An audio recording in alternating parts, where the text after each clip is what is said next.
الحمدللہ رب العالمین والصلاة والسلام علی سید المرسلین اما بعد فاعوذ باللہ من الشیطان الرجیم بسم اللہ الرحمن الرحیم. پڑھیے الصلاة والسلام علیک یا رسول اللہ وعلی آلک واصحابک یا حبیب اللہ. الصلاة والسلام علیک یا نبی اللہ وعلی آلک واصحابک یا نور اللہ.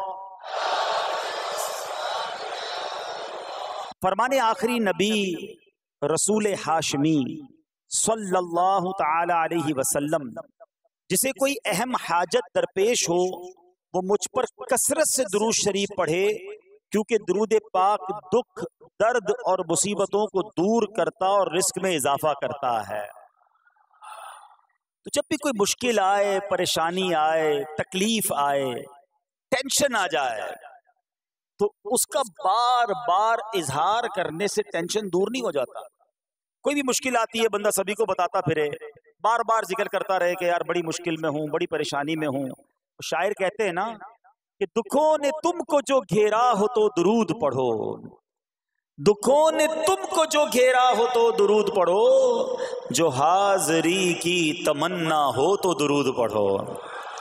تو جب ٹینشن دور کرنے کا، مشکل دور کرنے کا، پریشانی دور کرنے کا وظیفہ مل گیا ہے، چابی مل گئی ہے، تو پھر فضول باتیں کرنے کی بجائے ہمیں درود پاک کی کثرت کرنی چاہیے. صلو علی الحبیب صلی اللہ تعالی علی محمد صلی اللہ علیہ وسلم. آج میں آپ کو اللہ کے ایک نبی کا واقعہ سنانا چاہتا ہوں.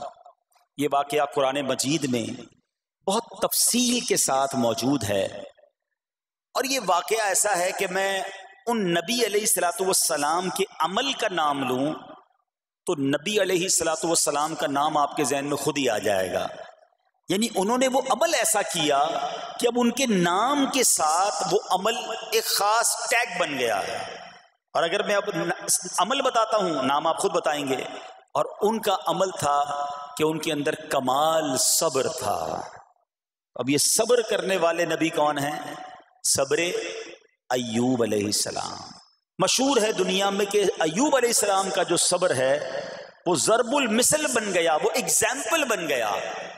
صبر تو بہت سارے لوگوں نے دنیا میں کیا، مصیبتیں تو بہت سارے اللہ والوں پر آئیں، مگر حضرت ایوب علیہ السلام کو اس قدر کمال کا صبر جو ان کا تھا وہ کیا واقعہ ہے.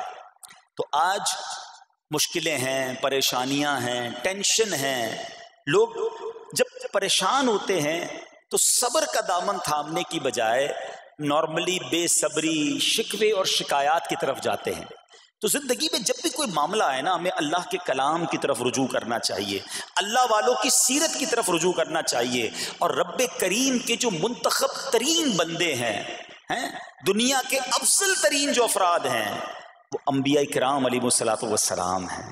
تو ہمیں جب بھی کوئی پرابلم آئے، جب بھی کوئی مسئلہ درپیش ہو، پہلے دیکھیں اللہ والوں نے اس موقع پر کیا کیا تھا، قرآن کیا کہتا ہے، حدیث کیا کہتی ہے، تو پھر زندگی میں چیزیں آسان ہو جاتی ہیں.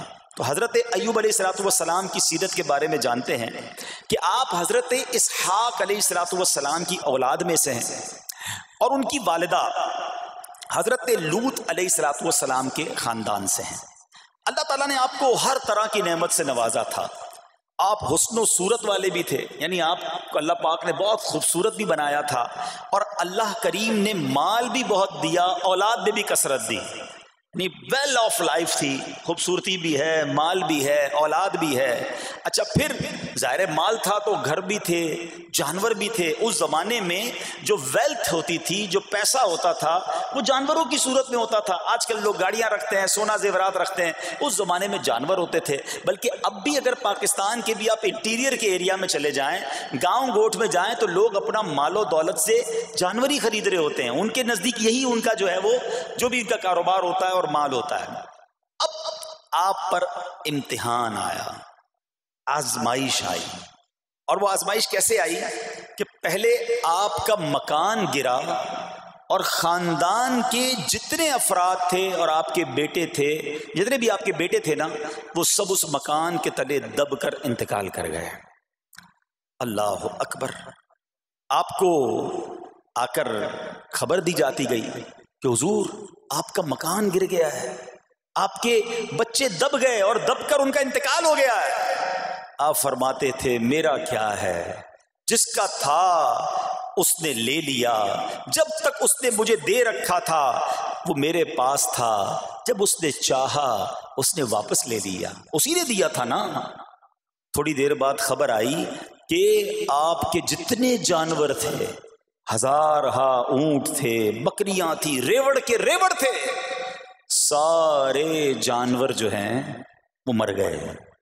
کسی نے آ کر کہا کہ اب آپ کی جتنی دولت تھی، جتنے جانور تھے وہ بھی مر گئے۔ سبحان اللہ۔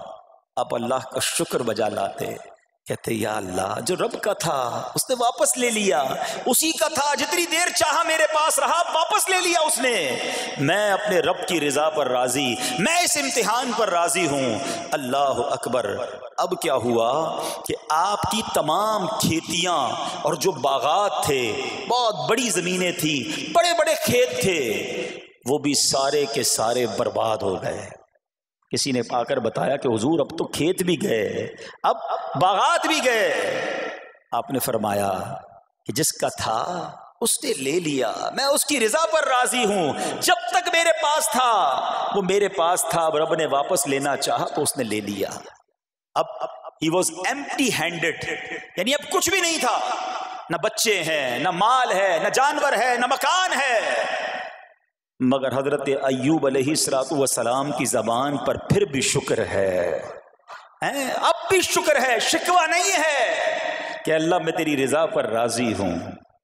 لیکن ابھی امتحان ختم نہ ہوا تھا، اور اس امتحان کے پیچھے بعض مفسرین نے ایک اور قول بھی نقل کیا کہ شیطان نے حضرت ایوب علیہ السلام کو دیکھ کر اللہ کی بارگاہ میں کہا کہ مولا یہ تیرا بندہ اس لیے تیرا شکر گزار ہے کہ تو نے اسے بڑا نوازا ہے، بڑا مال دیا ہے، اولاد دی ہے، گھر دیا ہے۔ تو اب رب کریم نے حضرت ایوب پر امتحان بھیجا تاکہ پتہ چلے کہ میرے نیک بندے امتحان کے بعد بھی صبر کرتے ہیں۔ لیکن اب سب چلا گیا نا، تو شیطان نے کہا کہ ابھی جان تو باقی ہے نا، صحت تو باقی ہے۔ اللہ اکبر۔ مزید آزمائش آئی اور یہ ہوا کہ آپ کو بیمار کر دیا گیا، مبارک جسم پر بڑے بڑے آبلے پڑ گئے، پھوڑے جس کو کہتے وہ پڑ گئے۔ اس حال میں آپ کے سارے دوست بھی آپ کو چھوڑ کے چلے گئے۔ آج کل ویسے بھی حال ایسا ہی ہے جناب، جب تک پیسہ ہے، شہرت ہے، آپ کے پاس کوئی مال ہے تو آس پاس بہت سارے لوگ ہوتے ہیں، مگر جب یہ سب چیزیں چلی جائیں نا تو بعض اوقات ایسی کنڈیشن میں اپنے اور پرائیوں کی جانچ بھی ہو جاتی ہے کہ اب کون کھڑا ہے۔ دوستی مال کے لیے تھی، دوستی شہرت کے لیے تھی، دوستی منصب کے لیے تھی، یا کسی کی ذات سے واقعی خالص دوستی تھی؟ اب کیا ہوا، آپ کے سارے رشتہ دار، سارے دوست بھی دور چلے گئے، سوائے آپ کی فرما بردار زوجہ تھی جن کا نام تھا رحمت بن افراہیم، اور یہ حضرت یوسف علیہ السلام کی پوتی بھی تھی، اللہ کے نبی کی آل سے تھی، وہ آپ کی خدمت کرتی رہیں۔ اب جسم پر پھوڑے ہیں، آبلے ہیں، ایک بیوی ہے، نہ پیسہ ہے، نہ مال ہے، نہ بچے ہیں، واٹ ایور جو تھا سب ختم، مگر زبان ہے کہ اس پر پھر بھی اللہ کا ذکر جاری ہے، پھر بھی شکر جاری ہے، پھر بھی صبر ہے۔ بات کرنا آسان ہے جناب، مشکل آئے اور صبر کرے بندہ، اصل امتحان یہ ہے۔ زباں پر شکوائے رنجو علم لایا نہیں کرتے، زباں پر شکوائے رنجو علم لایا نہیں کرتے، نبی کے نام لیوا غم سے گھبرایا نہیں کرتے۔ ہم میں سے کسی پر ایسی آزمائش نہیں آئی نا، چھوٹی موٹی آزمائشیں تو آتی رہیں گی۔ ایک بات یاد رکھنا، یہ زندگی کی جو گاڑی ہے نا، یہ مسائل کے پہیوں پر ہی چلتی ہے۔ ہمیں بعض اوقات کسی کی گاڑی، کسی کا مکان، کسی کا خوبصورت چہرہ، کسی کی مسکراہٹ دیکھ کر لگتا ہے یار یہ تو دنیا کا سب سے سخی آدمی ہے۔ ایسا نہیں، تو یہ نہ سمجھے کہ سارا جہان جناب سخی ہے اور میں اکیلا دکھی ہوں، ایسا نہیں ہوتا، بلکہ ہر اس جہاں میں تقریباً ہر بندہ ایسا ہوتا ہے جس کے ساتھ کوئی نہ کوئی دکھ لگا ہوا ہوتا ہے، کوئی نہ کوئی پریشانی ہے، کسی کو مال کی پریشانی، کسی کو روزگار کی پریشانی، کسی کو بیماری لگی ہے، کسی کو اور ٹینشن ہے۔ تو یہ کبھی بھی نہ سوچے کہ میں زندگی گزاروں گا اور کوئی ٹینشن نہیں آئے گی۔ تیار رہو امتحان کے لیے، امتحان ضرور آنا ہے۔ اب کمال یہ ہے کہ اس امتحان میں پاس کون ہوتا ہے۔ حضرت ابراہیم پر امتحان آیا، زبان پر صبر ہے، شکر ہے، شکوہ نہیں ہے۔ اب کیا ہوا کہ آپ کا سال ہاں سال تک یہ حال رہا، یہ 2-4 مہینے کا پرابلم نہیں تھا، کئی سال تک آپ بیمار رہے۔ آپ کی زوجہ جو ہے وہ خدمت کرتی رہی۔ اچھا یہاں ایک غلط فہمی دور کر دوں کہ کچھ لوگ یہ کہتے ہیں، یہ کتابوں میں پتہ نہیں کچھ کتابوں میں لکھ دیا گیا کہ حضرت ایوب علیہ السلام کو معاذ اللہ کوڑ کی بیماری ہو گئی تھی۔ ایسا بالکل نہیں تھا، کوڑ کی بیماری نہیں ہوئی تھی، بلکہ نہ کوڑ ہوا نہ جزام ہوا، آپ کو جسم پر پھوڑے پھنسیاں جن کو کہتے ہیں آبلے نکل آئے تھے۔ کیونکہ کوڑ کی بیماری وہ ہوتی ہے کہ جس سے لوگ نفرت یا حقارت کرتے ہیں۔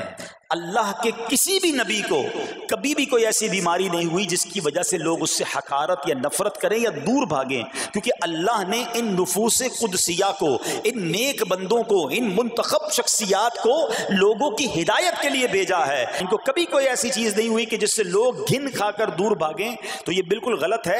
البتہ آپ کے جسم پر آبلے تھے، پھوڑے تھی، اور اللہ اکبر آپ اس حال میں کیا رب سے عرض کرتے تھے؟ آپ عرض کرتے تھے، قرآن میں یہ الفاظ موجود ہیں، انی مسنی الضر وانت ارحم الراحمین۔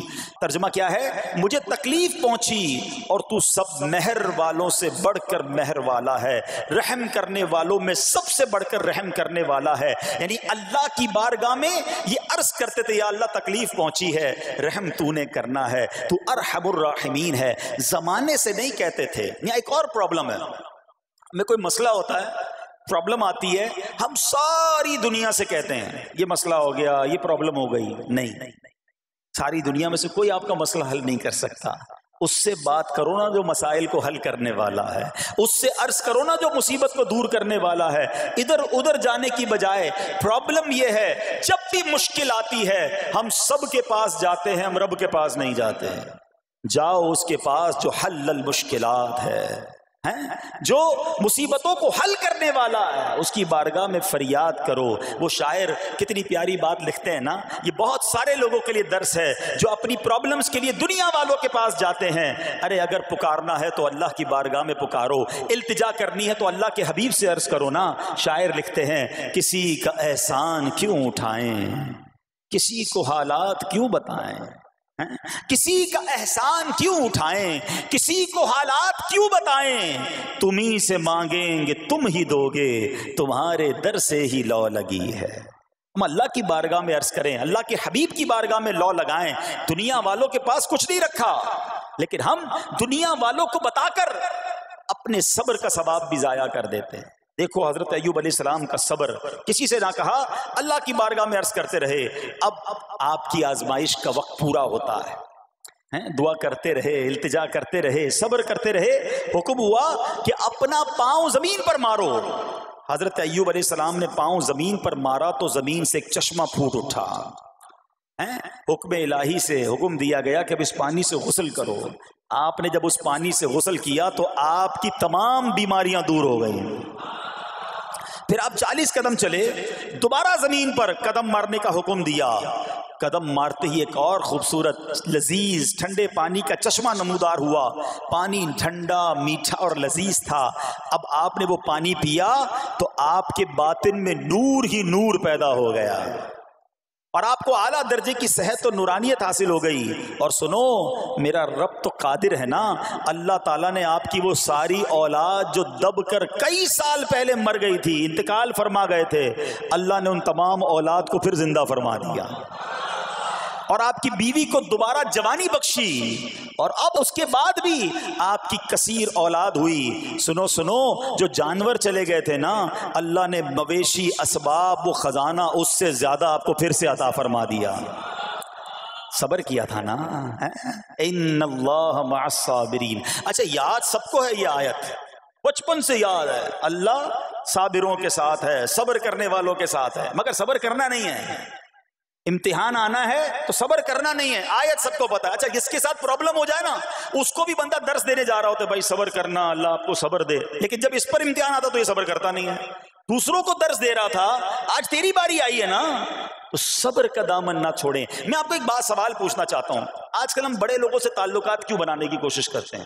یار جب کوئی مشکل ٹائم آئے گا نا تو یہ بندہ کام آئے گا، یہ پیسے والا دوست ہے، یہ اس کے تعلقات بہت ہیں، اس کی گورنمنٹ میں بات ہے، اس کی وکیلوں میں بات ہے، 4-5 ایسے دوست ہونے چاہیے. یہ ڈاکٹروں کے اندر بڑی اچھی اس کی دوستی ہے، کوئی ڈاکٹر کا بھی کام آئے گا تو یہ بندہ کام آ جائے گا. ہم دنیا والوں سے تعلقات اس لیے بناتے ہیں تاکہ یار مصیبت آئے تو یہ بندہ کام آئے. اور نارملی اکثر ایسا ہوتا ہے کہ جس سے امید رکھی ہوتی ہے مصیبت کے وقت غائب ہو جاتا ہے. لیکن رب خود قرآن میں فرما رہا ہے ان اللہ مع الصابرین، صبر کر لو اللہ کی رحمت تمہارے ساتھ ہو جائے گی. اب میں آپ سے سوال کرتا ہوں، دنیا کے تعلقات ہوں یہ ضروری ہے یا یہ فائدہ مند ہے، یا بندہ صبر کر لے تو اللہ کی رحمت ساتھ ہو جائے سارے غم ویسے ہی دور ہو جائیں گے؟ صبر اس کو نہیں چھوڑنا ہے. تو حضرت ایوب علیہ السلام کی زندگی میں ایک اور واقعہ یہ ہوا کہ جب آپ بیمار تھے، آپ کو پتہ ہے جب بندہ بیمار ہوتا ہے تو بعض اوقات اس کی طبیعت میں کیفیات بھی ہوتی ہیں. تو آپ نے اپنی زوجہ کو پکارا، تو آپ کی زوجہ کچھ دیر میں حاضر ہوئی، تو آپ نے جلال میں آ کر اس کو 100 درے، اپنی زوجہ کو 100 کوڑے مارنے کی قسم کھا لی. اب جب صحت آ گئی تو قسم تو آپ نے کھائی ہوئی تھی، تو اب کیا کرتے؟ اس بیوی نے تو خدمت بھی بہت کی تھی، اب اسے کوئی خاص کیفیت تھی، آپ نے قسم اٹھا لی تھی. تو سبحان اللہ، ایوب علیہ السلام کو اللہ کریم نے قرآن میں کیا حکم دیا کہ اے ایوب آپ ایک یعنی 100 جس کو کہتے ہیں تنکے، 100 تنکوں والی جھاڑو لیں اور اس جھاڑو کو ایک مرتبہ اپنی بیوی کو مار دیجئے تو آپ کی قسم جو ہے وہ پوری ہو جائے گی، یعنی قسم کا کفارہ نہیں دینا ہوگا. اللہ اکبر.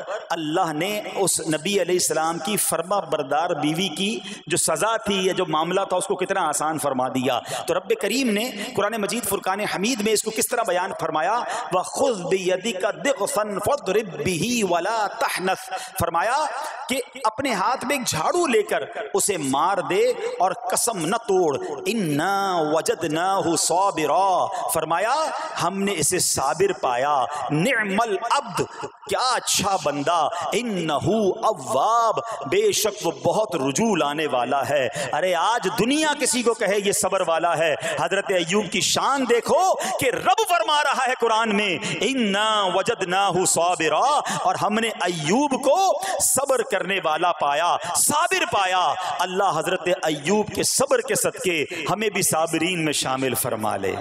اللہ اکبر، سبحان اللہ. اور رب کریم نے جو اواب فرمایا، علماء کہتے ہیں کہ یہ اواب کے لاجواب خطاب کو جو آپ کے سر مبارک پر ایک تاج کی طرح رکھ دیا گیا، کیونکہ اواب کے معنی کیا ہے؟ انہو اواب، بے شک وہ بہت رجوع لانے والا ہے. اللہ اکبر. صبر کیا تو رب نے کیسے کیسے القاب جو ہیں وہ قرآن میں عطا فرمائے. یہاں ایک اور بات بھی سیکھنے والی ہے کہ حضرت ایوب علیہ السلام کے صبر کا کمال یہ ہے کہ قرآن میں ذکر آ گیا. اب صبح قیامت تک حافظ تلاوت کریں گے، تراویح میں قرآن پڑھا جائے گا، جب بھی قرآن کی تلاوت دنیا کے کونے کونے میں کی جائے گی، قیامت تک حضرت ایوب کے صبر کا ذکر ہوتا رہے گا. جب آپ صبر کرتے ہیں اللہ رسول کو راضی کر لیتے ہیں، اللہ ان ناموں کو بلند فرما دیتا ہے. بہرحال میرے پیارے اسلامی بھائیوں، اب یہاں تھوڑا سا ایک شرعی مسئلہ بھی سمجھ لیں. بعض اوقات کہ آپ لفظ سنتے ہیلا، اچھا کچھ لوگ جب یہ لفظ ہیلا سنتے ہیں تو کنفیوز ہو جاتے ہیں، یار یہ کیا، ایک کام کرنا تھا اس کو ایک اور طریقے سے کر دیا، ہمیں سمجھ نہیں آ رہا. عجیب عجیب سی لوگ باتیں کرتے ہیں. سبحان اللہ. علماء فرماتے ہیں پہلے ہیلے کا مسئلہ سمجھ لیں. فتاوی عالمگیری میں ہے جو ہیلا کسی کا حق مارنے یا اس میں شبہ پیدا کرنے یا باطل ذریعے سے فریب دینے کے لیے کیا جائے وہ مکروہ ہے. اور جو ہیلا اس لیے کیا جائے کہ آدمی حرام سے بچ جائے یا حلال کو حاصل کر لے وہ اچھا ہے. انما الاعمال بالنیات، غلط نیت سے ہیلا کہ کسی کا حق دبا لوں یا معاذ اللہ زکوٰۃ ادا ہی نہ کرنی پڑے، تو اللہ کو کوئی دھوکہ نہیں دے سکتا، اللہ دیکھ رہا ہے کہ اس کی نیت کیا ہے. لیکن ہیلا اس لیے ہے کہ کہ حرام سے بچ جائے، حلال حاصل کر لیا جائے، تو اس کی جو جواز کی صورتیں ہیں علماء نے فرمایا یہ آیت اس میں دلیل ہے. اور آیت کیا تھی؟ وَخُذْ بِيَدِكَ ضِغْفًا فَاضْرِبْ بِهِ وَلَا تَحْنَثْ، اور فرمایا اپنے ہاتھ سے ایک جھاڑو لے کر اسے مار دو اور قسم نہ توڑو. قسم تو 100 کوڑے مارنے کی تھی، اللہ کریم نے آسانی کا راستہ بتایا. ہاں ایک بات یاد رہے، یہ بڑی امپورٹنٹ بات کرنے جا رہا ہوں کہ مفتیان کرام، قابل اعتماد مفتیان کرام سے رہنمائی لے کر ہم جیسے لوگوں کو، عوام الناس کو کوئی ہیلا اپنے طور پہ نہیں کر لینا چاہیے. ہاں کیونکہ بعض ہیلوں کی شرعی طور پر اجازت نہیں ہوتی، اور بعض اوقات ہیلا کرنے میں ایسی غلطی لوگ کر جاتے ہیں جن کی وجہ سے ہیلا ہوتا ہی نہیں ہے. تو یہاں صرف آپ کو دلیل بتانا تھا، باقی اگر کسی قسم کا کوئی شرعی ہیلا کرنا ہے تو قابل اعتماد مفتیان کرام سے رجوع کیا جائے. سبحان اللہ. اب حضرت ایوب علیہ السلام کے صبر کی بات ہوئی ہے نا، اللہ نے پتہ ہے آپ کو کتنا مقام عطا فرمایا کہ نبی کریم صلی اللہ تعالی علیہ وآلہ وسلم نے ارشاد فرمایا حضرت ایوب لوگوں میں سب سے بڑھ کر عالم، صابر اور غصہ پینے والے تھے. حضرت ابن مسعود رضی اللہ تعالیٰ عنہ سے مروی ہے کہ حضرت ایوب علیہ السلام قیامت کے دن صبر کرنے والوں کے سردار ہوں گے. ہاں صبر کرنے والوں کے بھی سردار ہوں گے. اچھا بعض اوقات ہوتا کیا ہے، اچانک کوئی پرابلم آ گئی، کہیں آگ لگ گئی، گاڑی میں نقصان ہو گیا، پیسے چوری ہو گئے، موبائل چوری ہو گیا، کوئی چیز میں نقصان ہو گیا، کاروبار میں نقصان ہو گیا، صحت خراب ہوئی. بندہ کہتا ہے یار یہ میرے ساتھ کیوں ہوا ہے، میں نے ایسا کیا کیا ہے. بعض اوقات زبان سے شکوے، شکایت، حالانکہ قرآن مجید فرقان حمید نے تو پہلے ہی ہمیں بتا دیا ہے. ہمارا پرابلم پتہ ہی کیا ہے، ہم بہت ساری باتیں جانتے ہیں دنیا کی، قرآن و حدیث پڑھتے نہیں ہیں تو مینٹلی پریپیئرڈ نہیں رہتے. آپ کو پہلے ہی پتا ہو کہ یار گرمیاں آنے والی ہیں، تو اچانک گرمیاں آئیں گی تو پریشان نہیں ہوں گے نا. آپ کو پتا تھا جون جولائی میں گرمیاں ہوتی ہیں، بھائی سردیاں نہیں ہوتی. آپ پنکھا بھی تیار رکھتے ہیں، ٹھنڈا پانی کا انتظام بھی رکھتے ہیں، گرمی کے وقت باہر کم نکلتے ہیں. اور سردیاں آتی ہیں آپ کو پہلے ہی پتا ہوتا ہے، رضائی تیار کر لیتے ہیں، سویٹر نکال لیتے ہیں. ایسا نہیں ہوتا کہ صبح اٹھتے تو 40 ڈگری ہوتا ہے، دوسرے دن اٹھتے تو 5 ڈگری ہوتا ہے. بندہ کہ یار آج ٹھنڈ کیوں ہو گئی، کل گرمی کیوں ہو گئی. مینٹلی پریپیئرڈ جب بندہ ہوتا ہے تو وہ تیار ہوتا ہے. اگر جو قرآن پڑھنے والا ہے، حدیث پڑھنے والا ہے، اس کو تو پہلے ہی مینٹلی پریپیئرڈ ہونا ہے. کیوں؟ قرآن کا وعدہ ہے نا، قرآن کا اعلان سنو. اللہ کریم قرآن مجید میں کیا ارشاد فرماتا ہے؟ بسم اللہ الرحمن الرحیم وَلَنَبْلُوَنَّكُمْ بِشَيْءٍ مِّنَ الْخَوْفِ وَالْجُوعِ وَنَقْصٍ مِّنَ الْأَمْوَالِ وَالْأَنفُسِ وَالثَّمَرَاتِ وَبَشِّرِ الصَّابِرِينَ. اور ضرور ہم تمہیں آزمائیں گے. کیا فرمایا؟ ضرور آزمائیں گے، تیار رہو. دیر از ایگزامینیشن. اچھا آزمائش کن کی چیزوں کی ہوگی؟ سبحان اللہ. قرآن نے لسٹ بھی دے دی ہے کہ آزمائش کیا ہوگی. فرمایا کچھ ڈر سے، اچانک خوف آ جاتا ہے نا، کوئی دشمن آ جاتا ہے، کوئی دھمکی دے رہا ہوتا ہے، اچانک حالات خراب ہو جاتے ہیں، دل میں خوف بیٹھ جاتا ہے. پھر فرمایا بھوک سے، مال کم ہو گیا، تنگی آ گئی تو بھوک سے. پھر فرمایا کچھ مالوں اور جانوں اور پھلوں کی کمی سے. کبھی کاروبار میں نقصان ہوگا، کبھی کسی کے باغات ہے تو باغ فصل اجڑ سکتی ہے، آپ کو کوئی نقصان ہو سکتا ہے، کسی جگہ آگ لگ سکتی ہے، اور جانوں کی کمی سے بیماری بھی آ سکتی ہے. مگر آگے کیا فرمایا؟ وَبَشِّرِ الصَّابِرِينَ. خوشخبری سنا ان صبر والوں کو. اور جب سبحان اللہ یہ ایگزام آتا ہے نا، جو اس ایگزام سے نکل جاتا ہے تو رب نے فرمایا خوشخبری ہے. اللہ اکبر. ہم نے زندگی میں دیکھا ہے جس نے مصیبت پر صبر کیا، اللہ کی رضا پر راضی رہا، اللہ نے مشکل سے بھی نکالا اور پہلے سے اسے زیادہ عطا فرما دیا. ہمارا پرابلم ہی ہم ٹیسٹ میں فیل ہو جاتے ہیں. جیسے امتحان شروع ہوا، واویلا شروع، شور شروع، شکوے شروع. سب کو بتانا، حالانکہ کر کوئی نہیں سکتا لیکن سب کو بتائیں گے. نہ کرو ایسا. میں جانوں میرا رب جانے، مجھے کیوں کسی کو بتانا ہے. ہاں وہ کریم ہے، وہ دیکھ رہا ہے کہ میرا بندہ صبر کر رہا ہے. سبحان اللہ. حضرت سیدنا امام ابو جعفر محمد بن جریر طبری تفسیر طبری میں اس آیت مبارک کے تحت فرماتے ہیں، یعنی ہم تمہیں دشمن کے خوف، قحط سالی، شدید بھوک و فقر و فاقہ، فصلوں کی کمی، مقاصد کے حصول میں مشکلات، کفار سے جنگ کے دوران افرادی قوت میں کمی اور اہل و عیال کی موت وغیرہ کے ذریعے آزمائیں گے. اور یہ سب چیزیں بطور امتحان ہوں گی تاکہ تمہارے سچے جھوٹوں سے اور اہل بصیرت منافقوں سے سے جدا ہو جائیں. یعنی اس ٹیسٹ میں پتہ چل جائے گا کون اللہ والا ہے, کون صبر والا ہے, کون اللہ کی رضا پر راضی رہنے والا ہے. سنو سنو, جب یہ تکلیف آتی ہے نا تو اس کا پھر اجر کتنا ملتا ہے. شہنشاہ نبوت مخزن جود و سخاوت صلی اللہ تعالی علیہ وسلم نے ارشاد فرمایا, جو دنیا میں ہی اپنی ہر خواہش کی تکمیل کر لے تو یہ چیز آخرت میں اس کے اور اس کی خواہش کے درمیان آڑ اور پردہ بن جائے گی. اور جو مالداروں کی زینت کی طرف اپنی نگاہیں دراز کرے تو وہ آسمان والوں کے سامنے بے عزت ہو جاتا ہے. اور جو شدید بھوک پر صبر کرے اللہ عز و جل اس کو جنت الفردوس میں جہاں چاہے گا ٹھکانہ عطا فرمائے گا.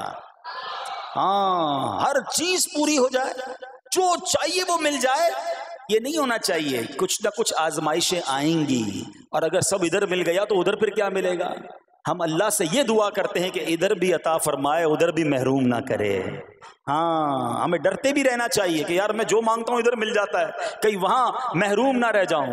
تو آزمائش آئے تو صبر کرنا چاہیے, اللہ کی رضا کے طور پہ زندگی گزارنی چاہیے. ایک بار نبی پاک علیہ الصلوۃ والسلام انصار کے پاس تشریف لے گئے تو فرمایا کیا تم مومن ہو؟ بڑا کمال کا سوال جواب ہے, ذرا غور کیجئے گا. ہمارے پاس بھی کوئی آ کر کہے کہ کیا تم مومن ہو تو ہم کیا جواب دیں گے؟ صحابہ خاموش رہے. سیدنا فاروق اعظم نے کہا حضور ہاں ہم مومن ہیں. شاید ہمارا بھی جواب یہی ہوگا, ہم مومن ہیں. مگر اگلا سوال سنو نبی پاک علیہ الصلوۃ والسلام کا. فرمایا کہ اگر تم مومن ہو تو تمہارے ایمان کی علامت کیا ہے؟ ہاں, اب ہم سے کوئی یہ سوال کرے تو ہم جواب کیسے دیں گے؟ بھائی تم کہہ رہے ہو مومن ہیں, واٹ از دا سمٹمز, کوئی نشانی کوئی علامت تو بتاؤ نا. اب یہ سوال کرنے والے کون ہیں؟ پیارے آقا صلی اللہ تعالی علیہ وآلہ وسلم. صحابہ سامنے بیٹھے ہیں. ارشاد فرمایا مومن ہو تو علامت کیا ہے؟ تو کیا شاندار جواب دیا کہ صحابہ کرام نے کہ ہم جب فراخی کی حالت ہوتی ہے نا, آسانی ہوتی ہے تو ہم شکر ادا کرتے ہیں. جب آزمائش آتا ہے, کوئی پرابلم آتی ہے, ہم صبر کرتے ہیں اور اللہ کے فیصلے پر راضی رہتے ہیں. نبی اکرم علیہ الصلوۃ والسلام نے جواب میں کیا فرمایا؟ رب کعبہ کی قسم تم مومن ہو. تو پتہ یہ چلا کہ مومن ہونے کی نشانی یہ ہے کہ جب اچھے دن آئیں تو شکر کرے, اور مشکل کے دن آئیں تو اللہ کی رضا پر, اللہ کے فیصلوں پر راضی رہے, صبر کرے. اب آؤ سوال کرتے ہیں. اچھے دن آتے تو ہم کیا کرتے ہیں؟ ارے بھائی میں تو انتظار میں تھا, تھوڑے پیسے آئیں تو فلاں عیاشی کروں, فلاں گناہ کروں. تھوڑے پیسے تھے تو وہ کام ہی نہیں کر پا رہا تھا, اب تو موقع لگا ہے, اب تو دن آئے ہیں. معاذ اللہ, جس کو اللہ نعمتیں دیتا ہے, فراخی دیتا ہے, تو وہ اللہ کی نافرمانی میں لگ جاتا ہے. اور جب اس کو کوئی آزمائش بھیجتا ہے تو وہ ناشکری کہہ کر, بلکہ بعض اوقات تو کفریہ کلمات منہ سے نکال کر ایمان سے بھی ہاتھ دھو بیٹھتا ہے. ایسا نہیں ہونا چاہیے. عقل مند وہ ہے, یاد رکھنا کہ رب جتنی عطائیں بڑھائے ہم اتنے سجدے بڑھائیں, ہم اتنے صدقے بڑھائیں. دیکھو نا دنیا میں کیا ہوتا ہے, آپ کو کوئی تحفہ دے, آپ کیا کہتے ہیں؟ شکریہ, جزاک اللہ. دوبارہ تحفہ دے, آپ کہتے ہیں بہت مہربانی. تیسری بار دے, بندہ کہ یار یہ تو مجھ پر کتنا مہربان ہے. اتنی مہربانیاں. ناراض نہیں ہونا چاہیے. جو تمہیں دنیا میں 2-4 تحفے دے دے تم اسے ناراض نہیں کرنا چاہتے. جب سے میں پیدا ہوا, جب سے وہ نواز رہا ہے, وہ ناراض نہ ہو جائے اس کا کوئی خیال نہیں. وہ دیے جا رہا ہے. ہم تو دیکھتے ہیں نا, بندہ غریب ہوتا ہے, تھوڑے گناہ, جیسے جیسے امیر ہوتا گیا اس کے پر پرزے نکلنا شروع ہو جاتے ہیں, مسجد سے دور, نمازوں سے دور, معاذ اللہ حرام کاموں میں پڑ جاتا ہے. ارے اللہ کے بندے, تجھے رب نواز رہا ہے, تیرے تو سجدے بڑھنے چاہیے تھے. لیکن ہوتا کیا ہے, وہ عطائیں بڑھاتا ہے, لوگ خطائیں بڑھاتے ہیں. نہ کرو ایسا. جب فراخی ہو, جب اللہ کی طرف سے آسانی ہو تو شکر ہو, اور جب آزمائش آئے تو صبر ہو. یہی مومن کی نشانی ہے. اور اللہ سے دعا کرتے ہیں کہ اللہ کریم ہمیں اپنے شکر گزار اور صبر کرنے والے بندوں میں شامل فرما لے. اور یقین کریں صبر کا جو پھل ہے نا, وہ کہتے ہیں نا صبر کا پھل میٹھا. اوہو, بالکل ٹھیک کہا, بلکہ بہت میٹھا ہے. سنو, اللہ عز و جل فرماتا ہے کہ جب میں کسی بندے کو بیماری میں مبتلا کروں, ہو سکتا ہے یہاں بھی میرا کوئی بھائی بیمار بیٹھا ہو, مدنی چینل کے ناظرین میں سے کوئی بیمار بیٹھا ہو. دیکھو بیماری آئے نا, شکوہ مت کرنا, صبر کرنا. فضیلت سنو, حدیث قدسی ہے, اللہ فرماتا ہے جب میں اپنے کسی بندے کو بیماری میں مبتلا کروں اور وہ اس پر صبر کرے, کسی سے شکایت نہ کرے, تو میں اس کے گوشت کو اچھے گوشت سے اور اس کے خون کو اچھے خون سے بدل دیتا ہوں. پھر اگر اسے شفا دیتا ہوں تو ایسی شفا دیتا ہوں کہ اس کے نامہ اعمال میں کوئی گناہ نہیں رہتا, اور اگر میں اسے دنیا سے اٹھا لوں تو اسے اپنی رحمت کاملہ کے سائے میں لے جاتا ہوں. ارے کمال ہو گیا, بیماری آئی, بیماری جب جاتی ہے تو گناہوں سے بھی پاک کر کے جاتی ہے. صرف ایک ہی تو کنڈیشن ہے, صبر کرنا. بیماری آئی, صبر کرنا. ہاں, کسی سے بات نہ کریں, شکوہ نہ کریں, اللہ کی بارگاہ میں عرض کریں مولا تیری مہربانی, ہاتھ میں درد ہے باقی جسم تو سلامت ہے, اے اللہ آنکھ میں درد ہے باقی جسم تو سلامت ہے, اے اللہ گردوں میں پرابلم ہے میرا باقی جسم تو سلامت ہے, یہ بھی تیری مہربانی ہے. اللہ کرے کہ ہم شکر گزار بندے بن جائیں, کیونکہ یہ بیماری تو ہمارے گناہ معاف کروانے آئی تھی, مگر افسوس یہ ہے کہ جو گناہ معاف کروانے والا کام ہمارے ساتھ ہوا اس میں بھی ہم نے اللہ کو ناراض کر دیا اور شکوے شکایات کی. سنو, اس نے اخلاق کے پیکر نبیوں کے تاجور صلی اللہ تعالی علیہ وسلم نے ارشاد فرمایا, ابھی تو صرف بیماری کی بات ہوئی نا, اب آؤ اگر کسی کو کاروبار میں نقصان ہو گیا, کسی کے پیسے کم ہو گئے, کسی کی جان و مال کا کوئی نقصان ہوا, کوئی آگ وغیرہ لگ گئی, سنو اللہ کے حبیب علیہ الصلوۃ والسلام فرماتے ہیں کہ اللہ ارشاد فرماتا ہے, پھر حدیث قدسی ہے کہ جب میں اپنے کسی بندے کے بدن یا اس کے مال یا اس کی اولاد کی طرف کوئی سختی بھیجوں, پھر وہ صبر جمیل کے ساتھ اس کا استقبال کرے, تو قیامت کے دن مجھے اس سے حیا آئے گی کہ میں اس کے لیے میزان قائم کروں یا اس کا نامہ اعمال کھولوں. ہائے ہائے ہائے, سمجھتے ہو اس کا مطلب؟ اللہ فرما رہا ہے مجھے حیا آئے گی کہ اپنے بندے سے اب کیا حساب لوں. جب آزمائش بھیجی تھی تو اس نے صبر کیا تھا, اس نے شکوہ نہیں کیا تھا. خدا کی قسم میں آپ سے پوچھتا ہوں, میرا کوئی نقصان ہو جائے اور قیامت کے دن میرا نامہ اعمال نہ کھولا جائے, مجھے اللہ کی بارگاہ میں حساب نہ دینا پڑے, مجھے بتاؤ یہ دنیا کے حساب نقصان کی کیا حیثیت ہے اگر ادھر بخشا جائے. سنو تو صحیح, رب فرما رہا ہے کہ مجھے حیا آتی ہے کہ اس کے لیے میزان قائم کروں یا اس کا نامہ اعمال کھولوں. ارے یہ ساری دنیا کی دولت, یہ ساری دنیا کی آسائش ایک طرف, اگر قیامت کے دن حساب کتاب میں آسانی مل جائے, اللہ بلا حساب جنت میں داخل کر دے, اس سے بڑھ کر کوئی نعمت نہیں. مگر آج افسوس یہ ہوتا ہے کہ اگر کسی پر امتحان آتا ہے وہ اس امتحان میں فیل ہو جاتا ہے. اس حدیث میں ایک لفظ استعمال ہوا صبر جمیل کے ساتھ. اب یہ بھی بڑا مسئلہ ہے کہ لوگوں کو یہی نہیں پتا کہ صبر جمیل ہے کیا. لوگ کہتے تو بہت ہیں, اللہ پاک آپ کو صبر جمیل عطا فرمائے. اب اس سے پوچھو بھائی صبر جمیل کی تعریف کیا ہے, تو پھر تعریف نہیں پتا ہوتی. یہ کسی جمیل بھائی کا صبر نہیں ہے کہ جس کو صبر جمیل کہا جاتا ہے. صبر جمیل کی تعریف سمجھو. علماء کہتے ہیں کسی مصیبت زدہ اور غیر مصیبت زدہ کو برابر میں دیکھو, مگر دونوں میں کوئی فرق نظر رہا ہے.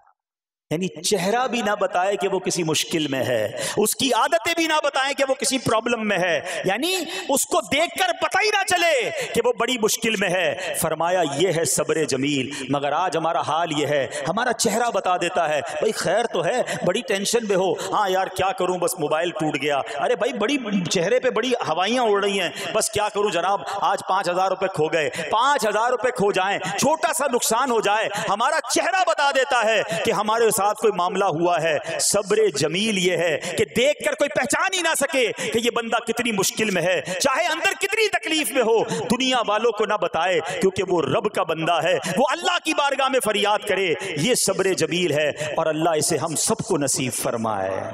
ہاں یہ بڑی کمال کی بات ہے.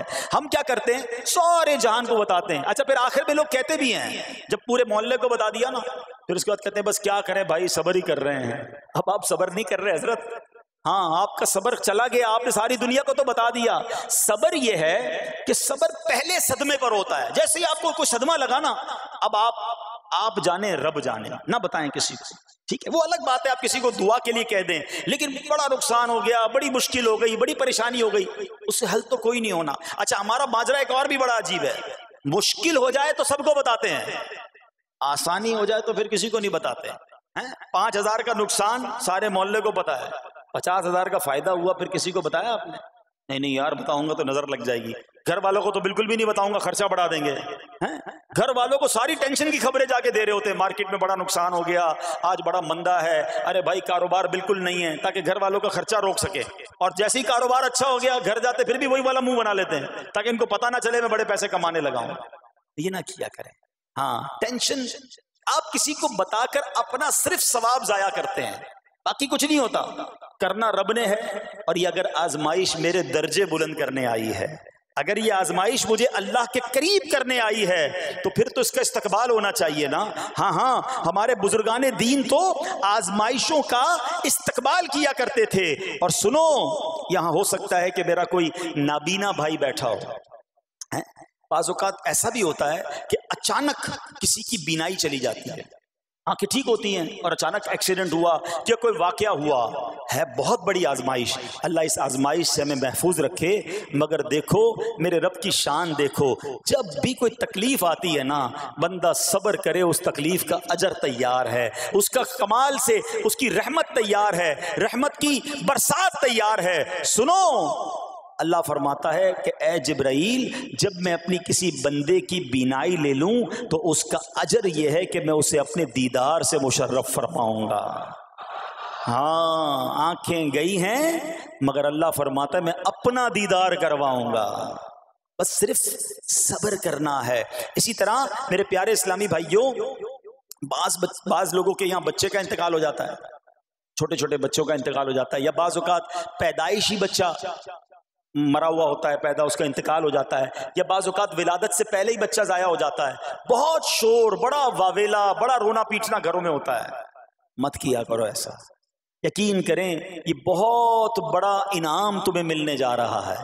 ایسا نہ ہو یہ رونا پیٹنا، یہ بے صبری، یہ اللہ کی بارگاہ میں شکوے شکایات، اتنے بڑے تم اجر سے محروم رہ جاؤ. سنو اللہ کے آخری نبی صلی اللہ تعالی علیہ وسلم نے فرمایا جس مسلمان جوڑے کے 3 بچے انتقال کر جائیں اللہ عز و جل ان بچوں پر فضل و رحمت کرتے ہوئے ان دونوں یعنی ماں باپ کو جنت میں داخل فرمائے گا. صحابہ کرام نے عرض کی کسی کے 2 بچے، فرمایا 2 بچے بھی، پھر عرض کی اور 1، فرمایا 1 بھی، پھر فرمایا اس ذات کی قسم جس کے قبضہ قدرت میں میری جان ہے، جس عورت کا کچا بچہ فوت ہو جائے یعنی حمل ضائع ہو جائے اور وہ اس پر صبر کرے تو وہ بچہ اپنی ماں کو اپنی ناف کے ذریعے کھینچتا ہوا جنت میں لے جائے گا. یہ تو جنت کا ٹکٹ تھا. مگر شکوے شکایات، الامان والافیز، گھر میں موت میت کو نقصان ہو جائے ہماری عورتیں، ہمارے گھر کے افراد وہ واویلا کرتے ہیں. معاذ اللہ بعض اوقات تو کفریہ کلمات زبان پر ہوتے ہیں. معاذ اللہ ثم معاذ اللہ، کہتے کہ اللہ کو ہمارا ہی گھر ملا تھا، اتنے چھوٹے بچے کا کیا قصور تھا. استغفر اللہ. یہ تمہارے جملے، ایک تو گھر میں مصیبت پہلے ہی آئی ہوئی ہے اور تم اللہ پر اعتراض کر کے معاذ اللہ اللہ کو ظالم کہہ کے اپنا ایمان بھی ضائع کر بیٹھے، یہ تو اس سے بڑی مصیبت ہو گئی نا. تو نہ کریں ایسا. سیکھو. آج میں نے آپ کے سامنے حضرت ایوب علیہ السلام کی سیرت اور قرآنی واقعہ بیان کیا کہ سب کچھ چلا گیا مگر وہ اللہ کی رضا پر راضی تھے. رب نے انہیں صبر کرنے والا بندہ بھی فرمایا اور ساری نعمتیں پہلے سے زیادہ عطا فرما دی. ہاں بالکل نوازا جائے گا. صبر کا دامن اگر نہ چھوڑیں. سنو ہمارے اسلاف کیسے صبر کرتے تھے. حضرت سیدنا فتح موصلی رحمت اللہ تعالی علیہ کی زوجہ محترمہ رضی اللہ تعالی عنہا کا پاؤں پھسل گیا اور ان کا ناخن ٹوٹ گیا. وہ مسکرانے لگی. اللہ اکبر. کبھی کبھی ہمارا بھی ناخن ٹوٹا ہوگا، بہت تکلیف ہوتی ہے. ناخن ٹوٹے تو جان نکل جاتی ہے مگر آپ مسکرانے لگی. کسی نے پوچھا کہ آپ کو ناخن ٹوٹنے کا درد نہیں ہوا، آپ مسکرا رہی ہیں؟ تو فرماتی ہیں کہ اس درد پر جو ثواب ملے گا نا، مجھے درد پر صبر کروں گی اور جو مجھے اس پر ثواب ملے گا تو اس ثواب کے تصور نے میرے درد کی تلخی کو دور کر دیا. ہائے ہائے ہائے، یہ ہے اللہ والے. ہاں صبر کرنا کوئی ان سے سیکھے. میرے پیارے اسلامی بھائیوں، احادیث میں روایتوں میں یہ مضمون ملتا ہے کہ اللہ کریم کی بارگاہ میں بندے کا کوئی درجہ رکھا ہوتا ہے، یعنی اللہ کی رضا یہ کہ بندہ اس سٹیج تک پہنچ جائے، اس درجے تک پہنچے، مگر وہ نماز کے ذریعے، روزوں کے ذریعے، عبادتوں کے ذریعے اس درجے تک نہیں پہنچتا. پھر اللہ اس پر آزمائش بھیجتا ہے کہ میرا بندہ صبر کر لے تاکہ صبر کر کے اس درجے کو حاصل کر لے. ہائے ہائے، یعنی مجھ پر کوئی آزمائش آئی تھی میرے درجے بڑھانے، مگر ہائے میری بے صبری کہ میں نے وہ درجہ پانے کا موقع ضائع کر دیا، میں نے وہ ثواب پانے کا موقع ضائع کر دیا. خدا را یاد رکھنا، اگر کسی آزمائش سے گزر رہے ہو تب بھی، اور اگر آئندہ کوئی آزمائش آئے، صبر کا دامن نہ چھوڑنا. یہ تصور کر لینا کہ یہ میرے گناہ معاف کرنے کا ذریعہ بن رہا ہے، یہ میرے درجے بڑھانے کا ذریعہ بن رہا ہے. اور سنو، جب مصیبت آئے تو پڑھنا کیا ہے. رسول اللہ صلی اللہ تعالی علیہ وآلہ وسلم نے فرمایا، جو مصیبت کے وقت انا للہ و انا الیہ راجعون کہتا ہے تو اللہ عز و جل اس کی پریشانی دور فرما دیتا ہے اور اس کے کام کا انجام اچھا فرماتا ہے، اور اسے ایسا بدل عطا فرماتا ہے جس پر وہ راضی ہو جاتا ہے. تو یہ پڑھ لیں، لیکن شکوہ نہ کریں، دنیا والوں کو بتانے کی حاجت نہیں. اچھا، وہ جو میں بات کر رہا تھا کہ تکلیف سب کو بتانی ہے اور راحت کے بارے میں کسی کو کوئی شکر کرتا ہوا نظر نہیں آتا. ایک بار ایک شخص کے سر پر جو ہے نا وہ تکلیف ہوئی نا، سر میں درد ہو گیا، اس نے پٹی باندھی اور گھومنے لگا. اس زمانے میں حضرت رابعہ بصریہ رضی اللہ رحمت اللہ تعالی علیہ، اللہ کی بہت بڑی ولیاں ہیں. آپ نے اس کو دیکھا کہ کیوں پٹی باندھی ہے؟ وہ کہتا سر میں درد تھا اس لیے پٹی باندھی ہے. بات تھوڑی سی باریک ہے، سمجھدار لوگ سمجھیں گے. اس لیے پٹی باندھی ہے کہ سر میں درد تھا. اللہ اکبر. اس اللہ والی نے پتہ ہے کیا کہا؟ آپ کہتی ہیں کبھی صحت کی پٹی بھی باندھی ہے؟ یہ جملہ ہے بڑا سمجھنے والا ہے. یعنی اللہ نے اتنے دنوں تک صحت میں رکھا تو کسی کو نہیں بتایا، اور تھوڑے دنوں کی تکلیف آئی تو پٹی باندھ کے سب کو بتانے چلا ہے کہ رب نے بیمار کیا ہے. ہاں، ہمیں اللہ کریم کی طرف سے آزمائش ہمیشہ تھوڑی آتی ہے. اگر اپنی زندگی کا ہم پورا عرصہ کیلکولیٹ کریں نا کہ بھئی 40 سال کا کوئی بندہ ہو گیا تو کتنے دن ہوئے 40 سال میں؟ ٹھیک ہے، ایک بار کبھی بیٹھ کے اکیلے میں حساب کرنا، اتنے ہزار دن میں نے دنیا میں گزارے، کتنے دن بیمار رہا؟ تو شاید چند دن، 100 دن، 50 دن، 200 دن بنیں گے. کئی ہزار دنوں میں سے اگر چند دن اللہ نے مجھ پر آزمائش ڈالی تو ہزاروں دن راحت بھی تو ڈالی نا، صحت بھی تو عطا فرمایا.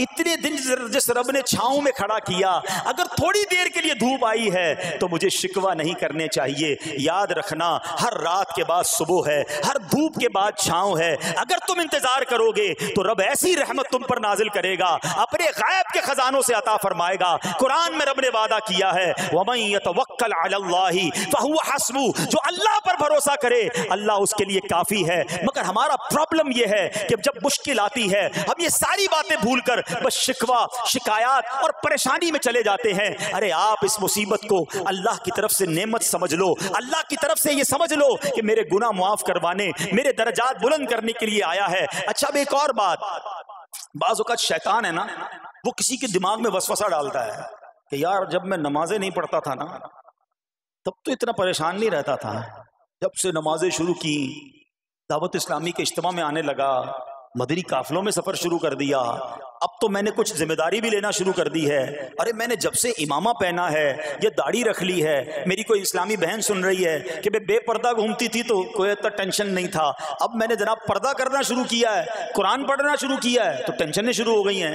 اب شیطان بعض لوگوں کے ذہنوں میں یہ وسوسہ ڈالتا ہے کہ میں تو دین کے قریب ہو رہا ہوں، اللہ کے قریب ہو رہا ہوں، اور مجھ پر آزمائشیں کیوں آ رہی ہیں؟ سنو، سبحان اللہ، اللہ کے حبیب علیہ الصلوۃ والسلام کی کیا شان ہے. ہم اعلیٰ حضرت ایسے ہی نہیں کہتے کہ میں نثار تیرے کلام پر ملی یوں تو کس کو زبان نہیں، وہ سخن ہے جس میں سخن نہ ہو، وہ بیان ہے جس کا بیان نہیں. میرے آقا نے کم و بیش 1450 سال پہلے یہ مسئلہ سالو کر دیا. حضرت سیدنا سعد بن ابو وقاص رضی اللہ تعالیٰ عنہ فرماتے ہیں کہ میں نے عرض کی، یا رسول اللہ صلی اللہ تعالیٰ علیہ وسلم، سب سے زیادہ مصیبتیں کن لوگوں پر ہیں؟ گلی مکا دی نا، پنجابی بچ کہتے ہیں نا، گالی بات ہی ختم کر دی. حضور یہ بتائیں سب سے زیادہ مصیبتیں کن لوگوں پر آئیں؟ پیارے آقا نے فرمایا انبیاء پر. اللہ اکبر، اللہ کے سب سے قریب تو انبیاء ہیں نا، انبیاء پر. پھر ان لوگوں کے بعد جو لوگ بہتر ہیں، پھر ان کے بعد جو بہتر ہیں۔ سنو اب اگلا جملہ، بندے کو اپنی دینداری کے اعتبار سے مصیبت میں مبتلا کیا جاتا ہے۔ اگر وہ دین میں سخت ہوتا ہے اس کی آزمائش بھی سخت ہوتی ہے، اگر وہ دین میں کمزور ہوتا ہے تو اللہ عز و جل اس کی دینداری کے مطابق اسے آزماتا ہے۔